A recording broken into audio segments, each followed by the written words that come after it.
क्रोध पर नियंत्रण कैसे पाएं? क्रोध पर नियंत्रण पाना वैसे तो बहुत कठिन काम है, लेकिन ये कठिन काम किसके लिए है? जिसको हर काम कठिन लगते हैं और जो क्रोध दूसरों को दिलाता है उसके लिए काम कठिन है। लेकिन यदि क्रोध पर नियंत्रण करने के लिए स्वयं को सामने रखा जाए, स्वयं को उसमें उपयोग किया जाए, स्वयं का प्रयोग किया जाए, तो निश्चित मानिए कि आप धीरे धीरे क्रोध पर अधिकार प्राप्त कर लेते हैं, क्रोध पर आप विजय प्राप्त कर लेते हैं। हम बार बार कहेंगे काम बहुत कठिन है। बोल देने से ऐसा नहीं है कि हमने बोल दिया कि हमको क्रोध नहीं आता है या हमको क्रोध नहीं आएगा तो नहीं आएगा, ऐसा नहीं है। उसके लिए आपको अभ्यास की आवश्यकता है।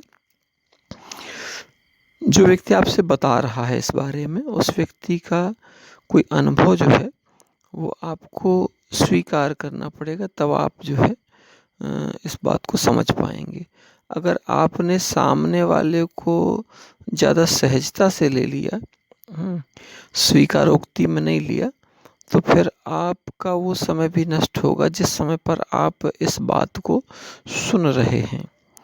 तो आइए हम आपको जो है कुछ ऐसे विचार बताने का प्रयास करेंगे जो हमारे स्वयं के अनुभव हैं, जो ना तो किताब से मिले हैं ना किसी अन्य से मिले हैं, जो अंतःकरण की जो प्रेरणा से मिला हुआ है, भगवान सूर्यदेव की कृपा से जो मिला हुआ है, धरती माता की मिट्टी से मिला हुआ है, वायुदेव की शीतलता से मिला हुआ है, जलदेव की कृपा से मिला हुआ है। तो उसमें जो है जल का स्वभाव देखिए आप। जल सहज रूप से हमेशा ठंडा होता है। ये ठंडा ना माने आप तो गर्म तो नहीं होता है ना। वायु का काम क्या है? सदा वो शीतलता प्रदान करती है। धरती हमेशा अन्न उगाती है ना, पेड़ पौधे जो भी है। सूर्यदेव हमेशा निरंतर प्रकाश देते हैं, ऊर्जा देते हैं, ताप देते हैं। तो सबके वैसे तो क्या है कि गुणधर्म निश्चित हैं। अब गुणधर्म निश्चित होने के कारण उसकी व्यक्तिगत वो पहचान बन जाती है कि सूर्य, जब भी कोई ताप की बात आएगी तो चंद्रमा की बात नहीं आएगी, सूर्य की बात आएगी। प्रकाश की बात आएगी तो सूर्य की बात आएगी।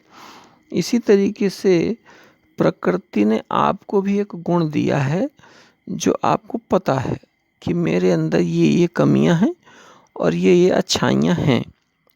हर व्यक्ति को अपनी अच्छाई और अपनी बुराई पता होती है और वो कई बार नहीं चाह कर भी उस बुराई में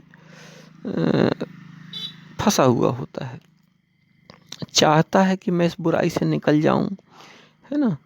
जैसे किसी व्यक्ति को तीखा खाना पसंद है, वो जानता है कि तीखा खाना नुकसानदायक है लेकिन फिर भी खाता है। कई व्यक्ति को मीठा खाना पसंद है लेकिन उसको बीमारी है लेकिन फिर भी मीठा खाता है। तो ये हमारे कुछ जो है प्रकृति प्रदत्त गुणधर्म होते हैं जिसके कारण हमारी एक छवि बन जाती है। घर में भी हमारे पास में आपकी छवि बन जाएगी कि इनको मीठा पसंद है, खट्टा पसंद है, तीखा पसंद है, या ये गुस्से वाले हैं, या सहजता वाले हैं, जैसा भी। तो सबसे पहले तो आप अपनी छवि को पहचानिए कि आपकी छवि क्या बनी है। हम अपनी छवि को पहचानें कि हमारी छवि कैसी बनी है और उस छवि के विपरीत में नहीं जाना है हमको। उस छवि को सुधारने के लिए हमको जो है संकल्प लेने हैं, क्योंकि संकल्पों में बड़ी ताकत होती है। हम हमेशा कहते हैं, जितने भी ऋषि मुनि हैं सबने बताया कि संकल्प लेना पड़ता है आपको। संकल्प आप लेते हैं तो संकल्प आपको परमात्मा के रूप में निरंतर साथ देते हैं, और जब संकल्प आपको साथ देंगे तो आप परमात्मा आपके साथ में है, आप ऐसा महसूस करेंगे। अब बात आती है अब करना क्या है। कुछ निश्चित समय आपको मौन साधना करनी है, जिसमें कम से कम का समय 2 घंटे का होना चाहिए। इससे अधिक हो बहुत अच्छा है। समय को बढ़ाते जाएं। जहाँ ज़रूरत है तो बहुत अच्छी बात कर लें, नहीं ज़रूरत बिल्कुल बात ना करें। और मौन साधना से आपका आपका क्रोध नियंत्रण होगा। मौन साधना से आपकी आध्यात्मिक ऊर्जा बढ़ेगी और फिर आप देखेंगे कि आप क्या से क्या हो गए। आप एक बिना पत्ते के, सूखे डाली के जो वृक्ष थे, आप में एक हरापन आ जाएगा। आप हरे भरे हो जाएंगे और लोग जो आपको स्पर्श भी करेंगे ना, जो आपके संपर्क में रहेंगे, जो आपको स्पर्श करेंगे, उसका भी क्रोध नियंत्रित हो जाएगा। उसको भी गुस्सा कम आने लगेगा। वो सोचेगा इस बात को कि इस समय मुझे गुस्सा क्यों नहीं आती है, मुझे क्रोध क्यों नहीं आता है, ना तो मैंने कोई प्रयास भी नहीं किया है। तो ये स्पर्श चिकित्सा के माध्यम से आपके संपर्क में आने वाले लोगों को भी जो है इसका लाभ मिल जाएगा। काम बहुत बड़ा नहीं है, लेकिन निरंतर करने का है। अच्छा खासा बहुत ज़्यादा बोलने वाला व्यक्ति भी जो है, उसको भी एक बार लगने लगेगा कि अब क्या बोलना है, क्यों बोलना है, कोई बहुत आवश्यकता नहीं है तो नहीं बोलना है।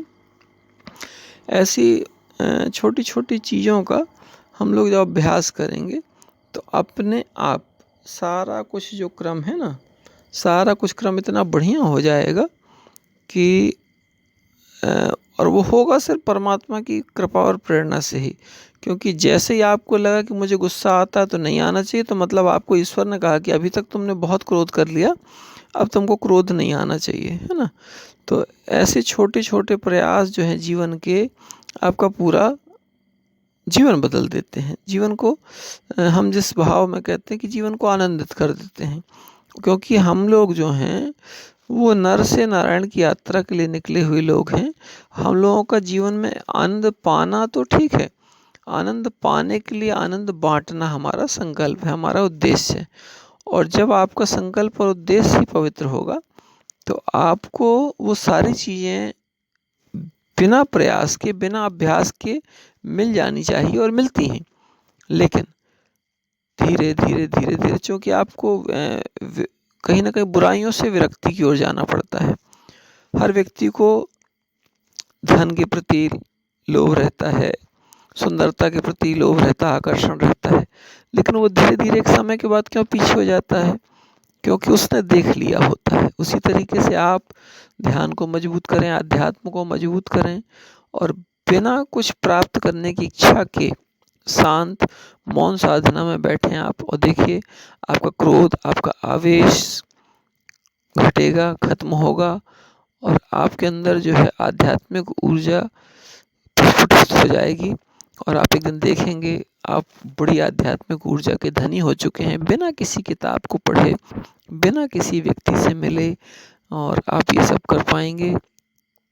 आप सभी पवित्र आत्माओं को नमन है हृदय से। धरती माता की जय। आप पवित्र आत्माओं की जय हो, जय हो, जय हो। क्रोध पर नियंत्रण कैसे पाएं? क्रोध पर नियंत्रण पाना वैसे तो बहुत कठिन काम है, लेकिन ये कठिन काम किसके लिए है?